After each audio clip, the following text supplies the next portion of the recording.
Mga guys, what's up? For today's video, ituturo ko po sa inyo kung paano natin ma-auto stop yung video dito sa Facebook. First, open natin yung Facebook account natin. Yan, ipapakita ko sa inyo yung mga videos na nag-auto-play. Kasi kung minsan na merong mga unexpected mga sound, na minsan hindi natin ini-expect na malakas yung mga sound at saka spin. Yan, pag swipe mo lang is merong mga naka-autoplay yan, mag-automatic sound. So, paano ba natin yan ma-stop? Okay? So, yan po yung tuturo ko sa inyo. So, next, punta tayo dito sa profile natin. Hanapin natin yung girl icon. Tapos, punta tayo dito sa media. Scroll down lang. Hanapin natin dito yung media. Okay. Click natin yung media. Yun mga guys. Hanapin ninyo dito yung autoplay. Hanapin dito ninyo yung never autoplay videos. Yun lang. At saka, mapifix na yung problem mo.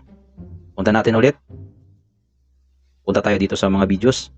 Kasi minsan merong mga unexpected na mga sound. Kung scroll down nyo yan mga guys, hindi yan mag-autoplay.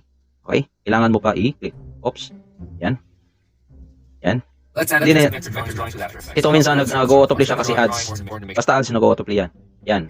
Hindi na yan sila mag-autoplay. Okay? Yan. Kailangan mo pang i-click yung screen.